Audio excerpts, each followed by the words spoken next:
جب بہلول لودھی کی پیدائش کا وقت قریب تھا تو اس کی ماں پر چھت گر گئی اور وہ ملبے تلے دب کر فوت ہو گئی۔ اس کی لاش کا پیٹ چاک کر کے بہلول لودھی کو اندر سے نکال لیا گیا، جو خوش قسمتی سے زندہ تھا۔ بڑا ہو کر یہی بہلول لودھی دہلی کا حکمران بنا۔ بہلول لودھی نے اپنے چچا اسلام خان، جو کہ سرہند کا حکمران تھا اور جس کا اصل نام ملک سلطان شاہ تھا، کے ہاں پرورش پائی۔ بہلول لودھی کے بچپن میں ایک عجیب و غریب واقعہ پیش آیا۔ بہلول لودھی ایک ایسے درویش سے ملا جو صدا لگا رہا تھا کہ کوئی ہے جو دہلی کا تاج و تخت 2000 ٹنگوں کے عوض خرید لے۔ بہلول لودھی کے پاس اس وقت 1600 ٹنگے تھے جو اس نے درویش کی خدمت میں پیش کر دیے۔ درویش نے یہی نذرانہ قبول کیا اور کہا کہ جا، تجھے دہلی حکومت مبارک ہو۔ اس پر بہلول لودھی کے دوستوں نے اس کا خوب مذاق اڑایا تو بہلول نے کہا، میں نے گھاٹے کا سودا نہیں کیا، کیونکہ اگر درویش کا قول سچا ہے تو مجھے کوڑیوں کے مول جواہرات ملیں گے، نہیں تو درویشوں کی خدمت کرنا ثواب کا کام ہے۔ 1451 عیسوی میں بہلول لودھی کو دہلی کا حکمران تسلیم کر لیا گیا اور خطبے میں سے علاء الدین کا نام ختم کر دیا گیا۔ اسلام خان کی وفات پر سرہند کی حکمرانی کے لیے 3 نام سامنے آئے: اسلام خان کا بھائی فیروز خان، اسلام خان کا بیٹا قطب خان اور بہلول لودھی۔ قطب خان مدد حاصل کرنے کے لیے محمد شاہ کے پاس دہلی چلا گیا۔ جب دہلی سے لشکر ملک سکندر کی سربراہی میں سرہند پہنچا تو فیروز خان بہلول لودھی بچوں اور عورتوں کے ساتھ پہاڑوں پر چلا گیا۔ ملک سکندر نے صلح کے بہانے فیروز خان کو بلایا اور گرفتار کر لیا اور بہت سے افغانوں کو قتل کر ڈالا۔ بہلول لودھی گزر اوقات کرنے کے لیے لوٹ مار اور راہزنی کرنے لگا اور اس نے افغانوں کے بہت سے گروہوں کو ساتھ ملا لیا اور اپنی طاقت میں اضافہ کر لیا۔ فیروز خان بھی محمد شاہ کی قید سے بھاگ کر بہلول لودھی کے ساتھ مل گیا۔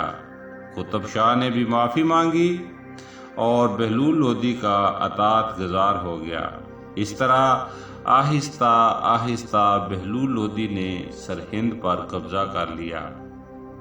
محمد شاہ نے بہلول لودھی کے فتنے کو کچلنے کے لیے بڑا لشکر حسام خان کی سربراہی میں سرہند بھیجا، جسے بہلول لودھی نے شکست دی۔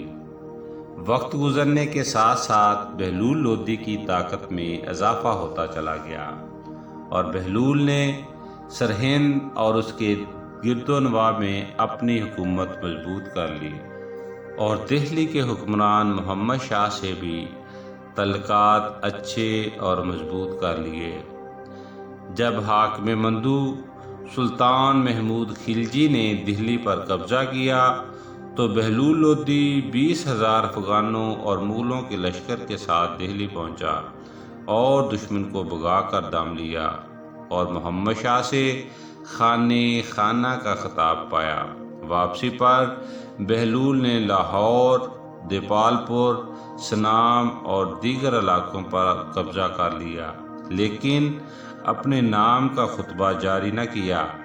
جب محمد شاہ بادشاہ کا انتقال ہوا اور دہلی پر علاء الدین حکمران ہوا تو امیر حمید خان نے بہلول کو دہلی بلا کر تخت نشین کر دیا۔ کچھ عرصہ بعد ہی بہلول نے حمید خان کو گرفتار کر کے اپنے نام کا خطبہ جاری کر دیا۔ تخت اپنے بیٹے بایزید کے سپرد کیا۔ امور سلطنت میں باقاعدگی پیدا کرنے کے لیے مہمات پر نکل کھڑا ہوا اور سب سے پہلا سفر دیپال پور کا کیا۔ اسی دوران جون پور سے سلطان محمود شرقی لشکر جرار کے ساتھ آیا اور دہلی کا محاصرہ کر لیا۔ بہلول لودھی لشکر کے ساتھ سلطان محمود شرقی کے مقابلے میں آیا اور اسے شکست سے دوچار کیا۔ اس کے بعد بہلول نے میوات کا رخ کیا اور احمد خان میواتی کو اپنا فرما بردار کر لیا، اور اس کے بعد برہان آباد، سیلہٹ، بھوئی گاؤں، رابری اور اٹاوے فتح کیا۔ اٹاوے میں بہلول لودھی کے لشکر کو سلطان محمود شرقی کے لشکر کا سامنا کرنا پڑا۔ اس معرکے میں قطب خان لودھی شرقی لشکر کے ہاتھوں گرفتار ہو گیا۔ اسی دوران سلطان محمود شرقی کا انتقال ہو گیا اور محمد شاہ اس کا ولی عہد مقرر ہوا۔ محمد شاہ کا بھائی شہزادہ جلال سلطان بہلول کے ہاتھوں گرفتار ہو گیا، جبکہ محمد شاہ شرقی قتل ہو گیا اور حکومت حسین شرقی کے پاس چلی گئی، جس نے شہزادے جلال کے عوض قطب خان بہلول لودھی کے حوالے کر دیا۔ لیکن یہ صلح دیر پا ثابت نہ ہوئی اور بہلول لودھی حسین شرقی کے ساتھ مسلسل برسر پیکار رہا۔ ان معرکوں میں کبھی بہلول غالب آیا اور کبھی حسین شرقی۔ معرکوں کا یہ سلسلہ اس وقت تک جاری رہا جب تک رحت کے ساحل پر حسین شرقی کو شکست نہ ہو گئی اور اس کی بیوی بہلول لودھی کی قید میں چلی گئی۔ اس معرکے کے بعد بہلول نے جونپور پر حملہ کر کے قبضہ کر لیا اور جونپور کی حکومت مبارک خان لودھی کے سپرد کر دی۔ اس کے بعد بہلول کالپی پہنچا اور کالپی حکومت اپنے پوتے اعظم ہمایوں کے سپرد کر دی اور خود دھولپور کا رخ کیا۔ اس کے بعد بہلول بیمار ہو گیا اور اس نے اعظم خان ہمایوں کو اپنا جانشین مقرر کر دیا۔ بہلول لودھی نے 38 سال حکومت کی اور سلیکٹ کے نواں قصبہ بدوانی میں دنیا سے رخصت ہو گیا۔ بہلول لودھی مذہب اور شرع کا پابند تھا، فقراء اور درویشوں کی صحبت پسند کرتا تھا، افغانوں سے بہت اعلیٰ برتاؤ کرتا، مغل سپاہیوں پر اعتبار کرتا۔ بہلول انتہائی عقل مند، دلیر اور شجاع تھا۔ عین جہانداری اور حکومتی امور میں اسے ملکہ حاصل تھا، کبھی بھی جلد بازی سے کام نہ لیتا۔ اس نے رعایا پروری اور عدل و انصاف میں زندگی گزاری۔